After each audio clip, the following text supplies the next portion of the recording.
Hey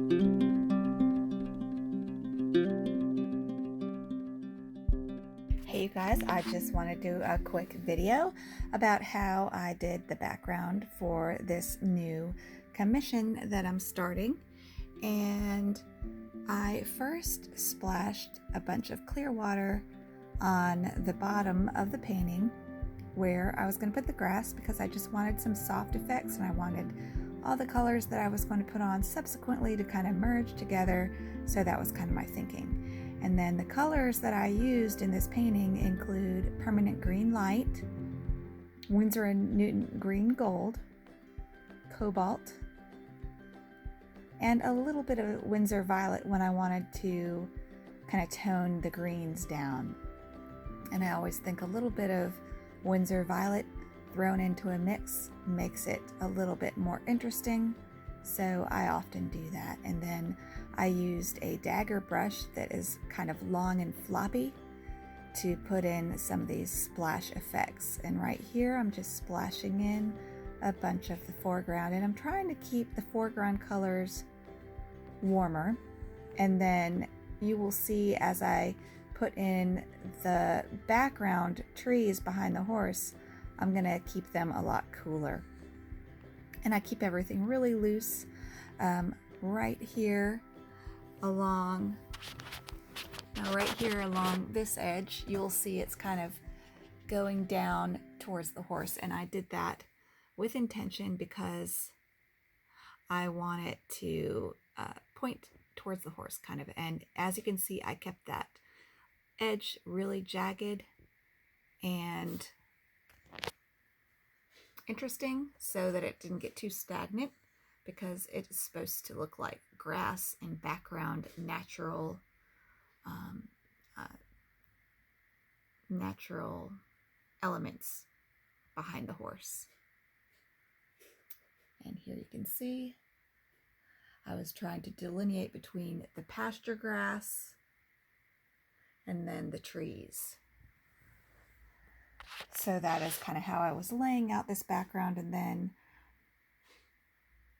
right around this part of the painting, I am putting in some dark splashes for the trees, and then later I'll go in with some clear water and kind of spread those dots out to create trees. And here I'm just using my mix of dark green that I've created with ultramarine blue, naphthol red,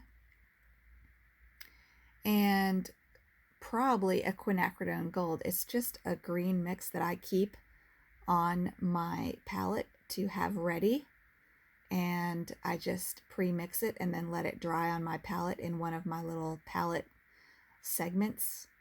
And it's just a nice dark green mix, and it gets really nice and dark, so I can just use it whenever I need a dark green in a painting. Then the next thing that I did was I worked on the sky, and it already had some wet splashes of green, and I didn't really want all those wet splashes of green to be in the sky, so I decided to go ahead and paint the blue sky. And when you do that, it will dissolve those little dots and they'll go away. So that's another reason why I went ahead and did the sky. And I'm doing a lot of negative painting around the periphery of the trees and leaving a white space, and that'll help them look like they're glowing, and it'll just create some pretty light in the painting. And you can use white in your painting to kind of create like a sparkly effect, and it just adds interest to the painting. At the end of the painting, I'll see how I feel about it. I might need to go in with a very light wash of blue over those white spots in the background. They might be too bright and pop out too much, as pure white tends to do. So we'll see what I decide to do with those white areas. But for now, I left them nice and white and crisp, and kind of use them to give kind of a sparkly effect to the painting. It just kind of livens up a painting when you use white in that way. You leave bits of white here and there, leave paths of white leading to your subject or in a landscape, you can use those paths of white to lead the eye through the painting, and they can kind of become the main area of interest.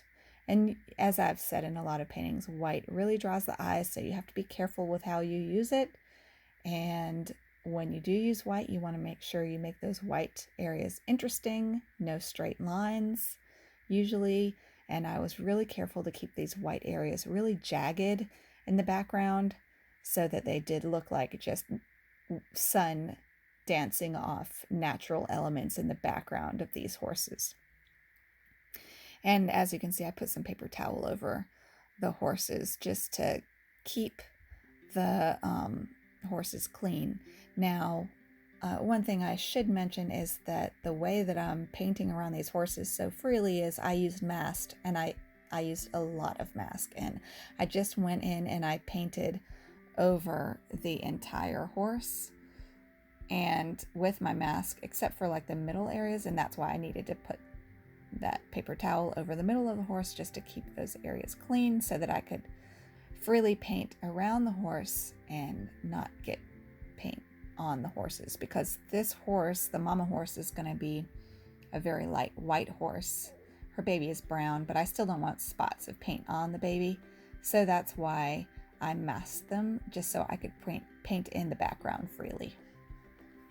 Okay, you guys, I hope that was a helpful video, and I hope you enjoyed learning a little bit about how I do a loose background. I did a very similar approach to when I painted the little golden retriever puppy, if you remember, but I just thought it would be fun for you guys to have a quick video on how I did this particular background. All right, you guys, I hope you have a good week. It's Monday, but it's New Year's week, so Happy New Year's, you guys, and I'll see you next time. Bye.